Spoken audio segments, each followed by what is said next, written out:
name's Martin Oxley, and I run an innovation and insight agency in Europe. And the name of that company is, as you can see on this slide, is Buzzbag. And today, what I will be sharing with you for the next 30 minutes or so is trying to understand what happiness means. And I think you'll agree that today, perhaps more than ever, it's a subject that we should all focus on and think about really carefully. And the other thing is, I did try and put my head on this lovely woman's face, so it was me pulling balloons along, but I just couldn't work it out. So apologies for that, or maybe I should have apologized if I'd done it. So what we'll cover in the next 30 minutes or so is, why did we as a business, as a research agency, focus on the subject of happiness? Why would we spend our money on this subject? Then I'll focus a little on what happiness means to your consumers and also potentially some of your customers, because we shouldn't forget the distribution chain as well as consumers. Then I'll touch upon some brands and how they spark happiness, and a couple of little mini case studies there, and how they sort of, if you like, try and package it. And then I'll sum up with really what it means for you in terms of possible next steps. And as you'll see as I go through, I certainly don't have all of the answers. If I did, I wouldn't probably be on this presentation. I'll be on a beach somewhere on my yacht. But actually, it's meant to provoke and provide some discussion points. But if, of course, you do want a hand in trying to understand emotional connections with your categories, you can always contact me. I can't promise I'll provide the answers, but we can have a good discussion about it. So, why did we study happiness? Well, some commentators talk about a perma-crisis, that the world is kind of staggering from one crisis to another. And some of those crises are more recent, like COVID, and we're still really in the middle of that. We've got the existential crisis potentially of the climate. We've got the Ukraine war, which actually started just after this study was undertaken.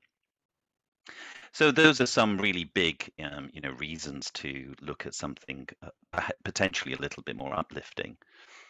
But also, and more practically, we run at Buzzback a health and wellness roundtable with 3 clients on it: Danone, Mondelez, and Colgate. And we run this roundtable to discuss issues around health and wellness. And one of the subjects that came up was happiness. And let's focus maybe on some elevation, some positive things, rather than more functional things. And finally, as you'll see as I go through, this is not a study about the psychology of happiness. Far from it. It's a study on understanding happiness in terms of what happiness is thought to be by these consumers.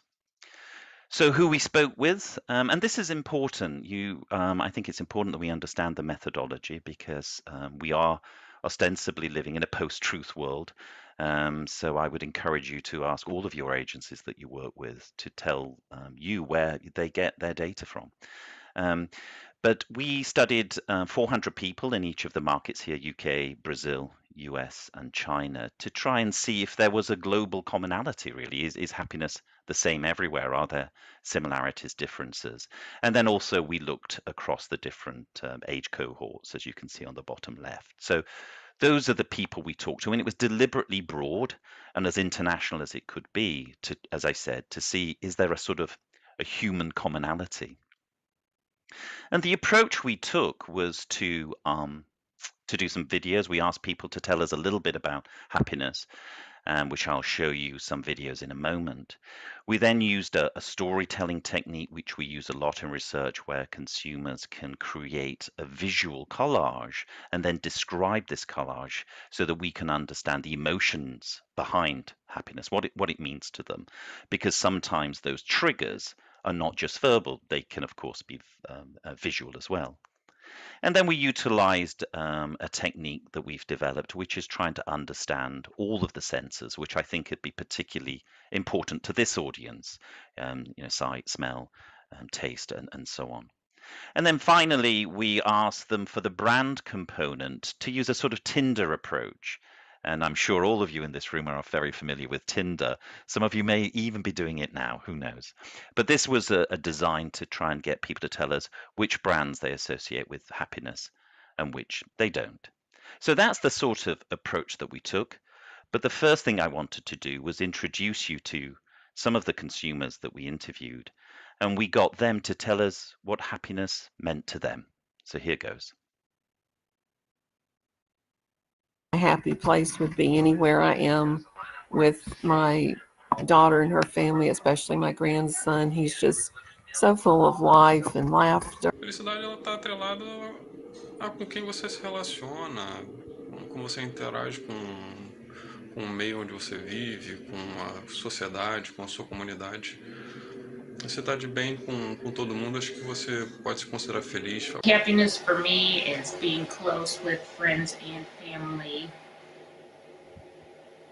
and having inner love for yourself. 我通过和别人互动来获得幸福感。我平时喜欢和朋友、家人一起去旅游、看电影、聚餐。My happy place is honestly, I really like being by myself. That's probably my happy place. Felicidade de verdade é ter uma casa, ter carro, ter bom dinheiro guardado na conta bancária. If there's anything that makes me happy, it's being here at home and ideally with my cat. I just love being with my cat. It's so calming and... Felicidade alcançada diariamente, né?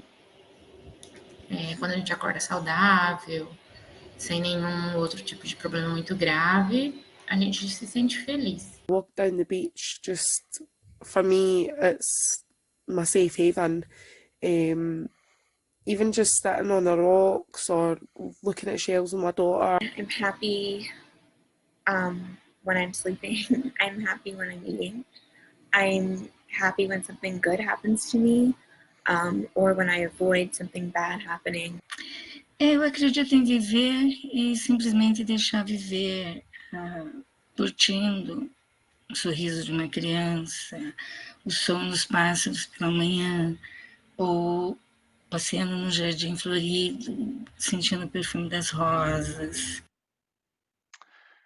So I've introduced you to some of the consumers we interviewed, as you know, 1,600, and asked them, what does happiness mean? And I don't know when you were watching it, what you were thinking of, but notice that they weren't happy clappy. They weren't jumping around being happy. They were thinking and reflecting on what it is to them. It's a sort of reflective exercise to try and understand what it means to them. And if we were together in a room, I would now call out and I'd probably pick on someone on the front row, and I would point at them and I'd say, what does happiness mean to you? And I would sort of put them on the spot, not really, in a gentle way. And I think this is important because I think you need to understand and reflect as well. And given we aren't running this live and I can't point at anyone to get you to contribute, I'd like you just to reflect on this for a moment and discuss it potentially with the person sitting next to you at the break, if you're watching live. Go on, you can do it. They won't bite, although maybe the guy on the right, top left, he may bite. So we analysed the 1,600 people we interviewed to try and understand what all of those individual themes and stories that emerged were. And this is the big picture. People commonly derive happiness from spending time from others. We're social animals, and I think, as you'll see in a moment, that's one of the areas where the pandemic hit hard. We weren't around others, so we missed that. And it's also no surprising that we incarcerate people who have done crimes. We take them away from others. That's part of the punishment. Eating and drinking is a source of happiness, often, as you know, with others, culture, success, but also particularly in the UK, and the US, which are more individualistic societies than collectivist societies, spending time alone, away from others, can also be a source of happiness. But those of you that are more keen-eyed will see at the bottom left here, we talk about social media having the lowest scores in terms of driving happiness. And perhaps that's not surprising. In fact, if anything, social media generates unhappiness, but also it's generating connectivity. So these are the things you can see here. And I suppose for today's audience, eating and drinking is a key consideration. But there are other aspects to what drives people's happiness.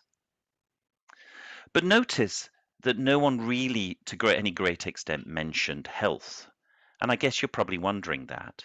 And that's because it's linked more with unhappiness. So the opposite of happiness is tied to isolation, loss, mental health issues, financial issues, leading to people feeling sad or indeed, when it comes to health, in some form of pain. So it is the case that presence of health does not make people happy, but the absence of health will make them unhappy. And that's a key separation. So if you like, health is an enabler. And interestingly, on this slide as well, you can see the rank order, COVID being very high, isolation often caused by this, loss of family member, all of those things around the time of this study, mental health issues and so on. But also at the bottom, that particularly pop for China is being too busy, you can't pursue your dreams. And I think that's quite interesting that people are having that connected to what drives their unhappiness. And those of you familiar with China will know they have ostensibly this 996 culture, 9 until 9, every day, 6 days a week. And Jack Ma, the businessman, famously said it was a blessing for anyone to be part of that culture. Perhaps it's no wonder that mental health issues are so high, particularly with Generation Z. So what drives happiness? This is illustrated in this slide here. And so the things that are driving this happiness to unhappiness continuum, if you like, is shown here. So the absence of mental health, the absence of physical health is a bigger driver of unhappiness than it is their presence, a driver of happiness. Hopefully that makes sense now. But relationships, trust, personal connectivity are key considerations when it comes to happiness. Take people away from others and you've got a problem. You've got pleasure, stability, relationships we've touched upon, but also at a lesser but no less significant levels were things around nature, religion and ambition. So it's a complex picture, but I think it's fixing the things at the top, which I think this audience can potentially help with, that actually can help people be happier. But now I thought I'd share with you some of the collages, if you remember I mentioned right at the beginning, that people create about what happiness means to them.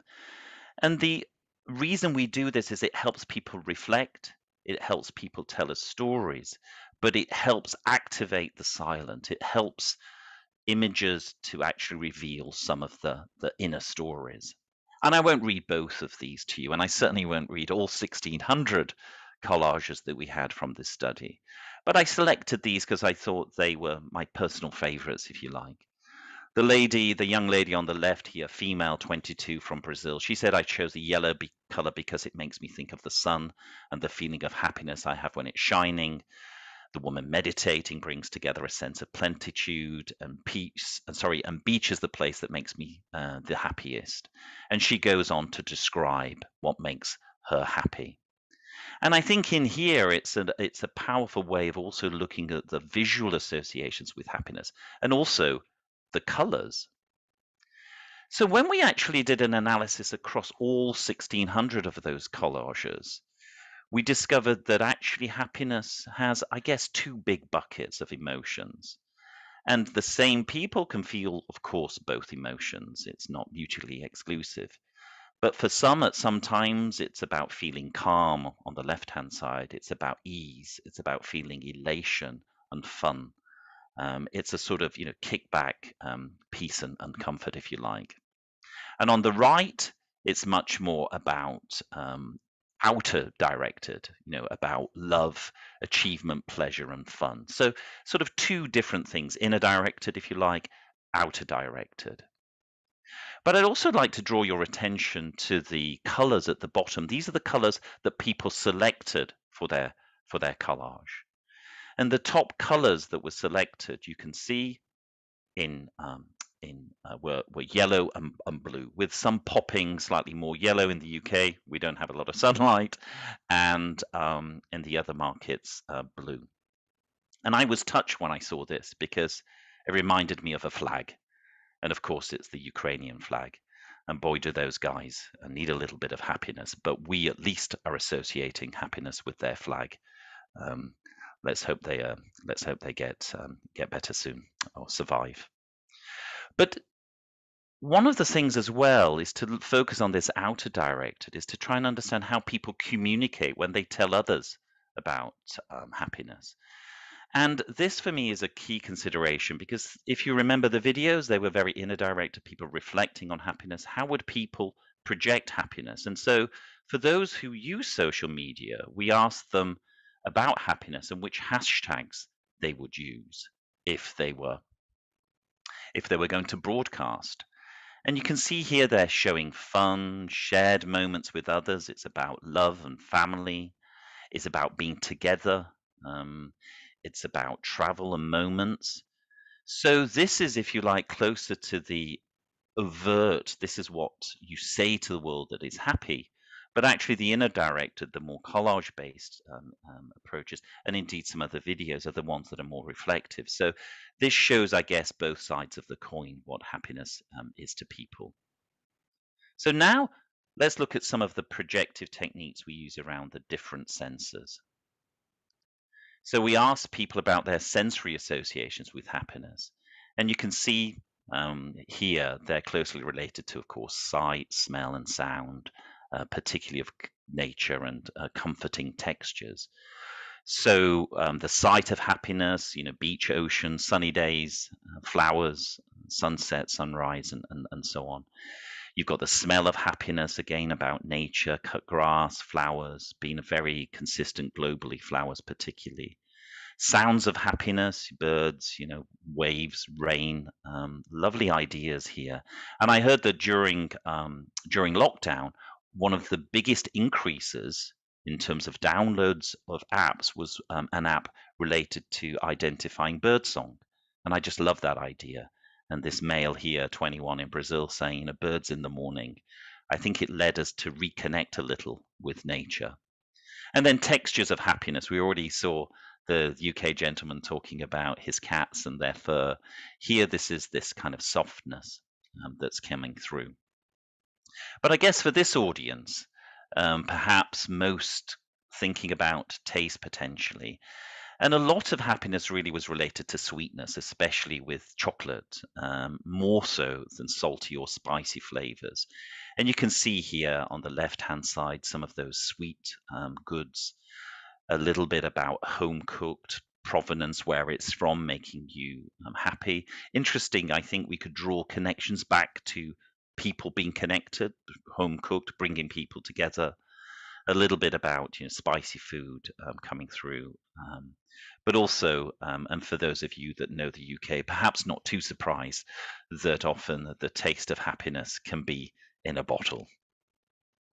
So those are some of the sensory associations. But now, which brands, if you like, are sparking happiness? Which brands are encapsulating a little bit of package of happiness?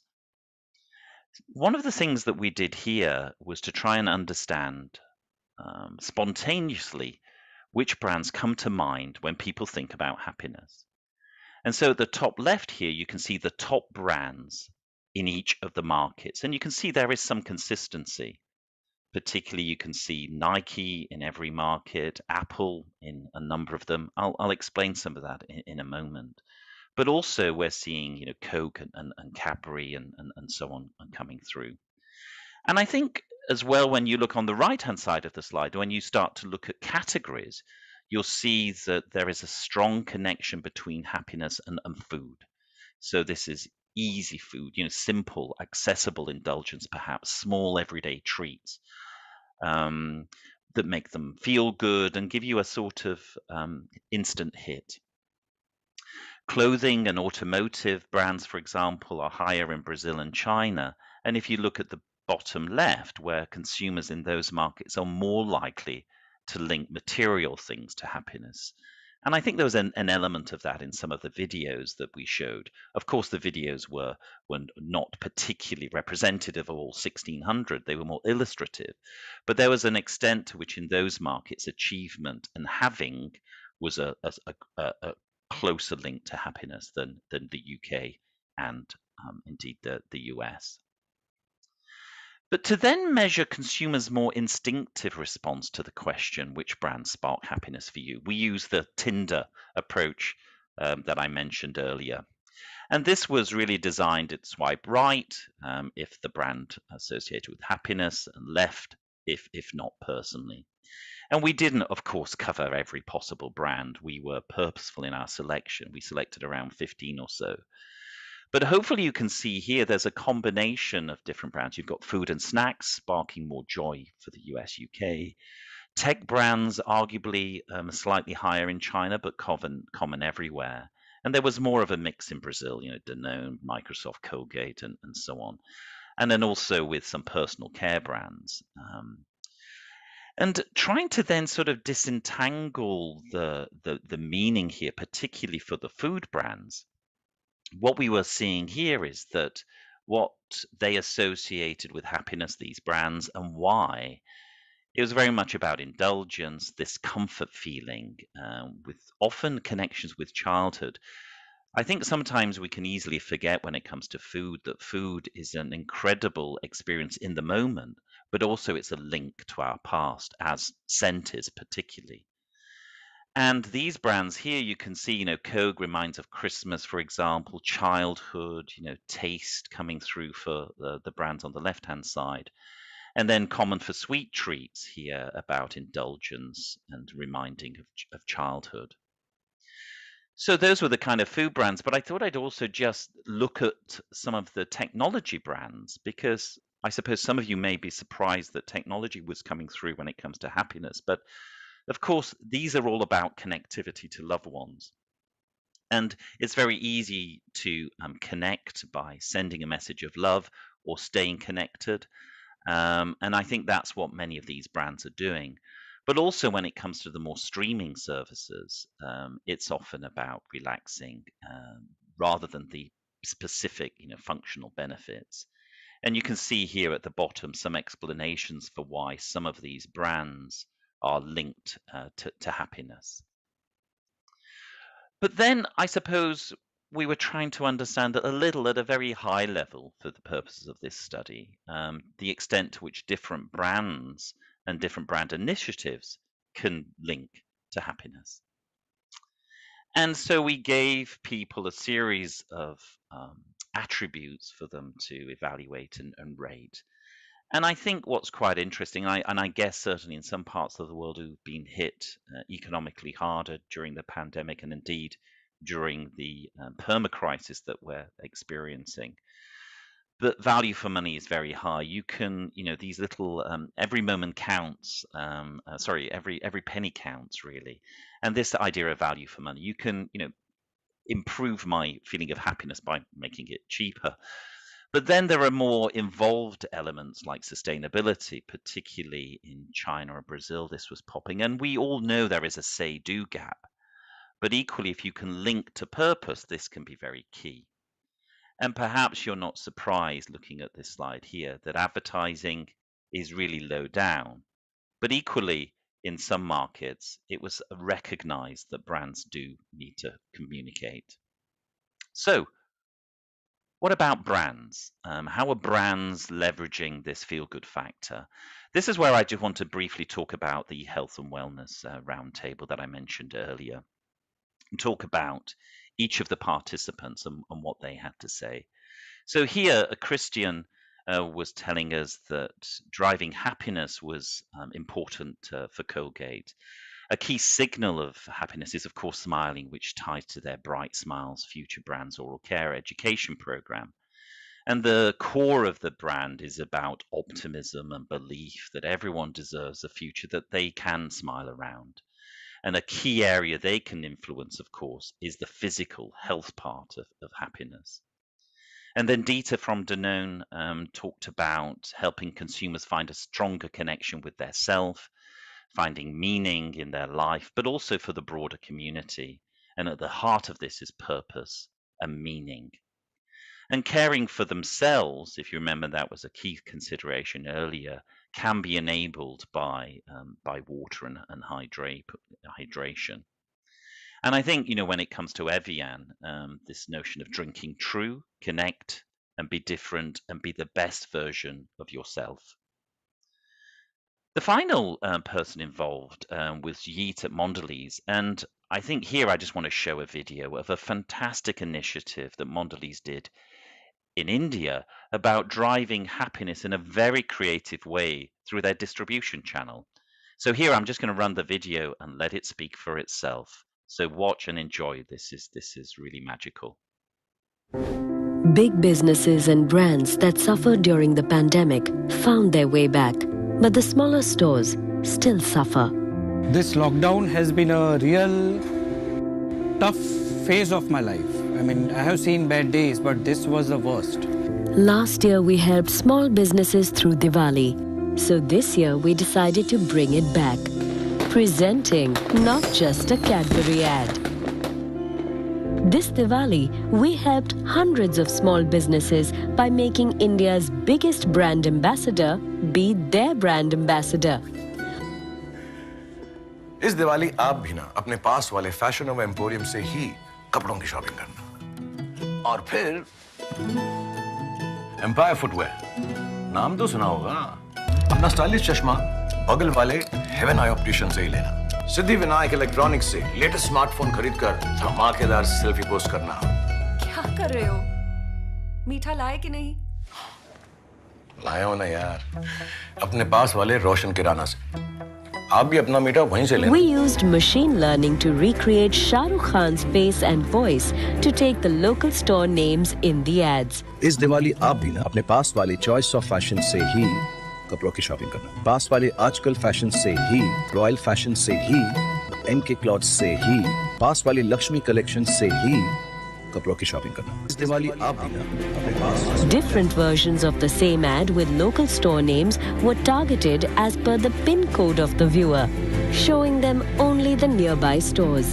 But it is impossible to cover all the stores. So we gave the power to the people to create their own version of not just a Cadbury ad. Any small business owner could promote their stores through their own social media networks like WhatsApp forwards and other social media pages.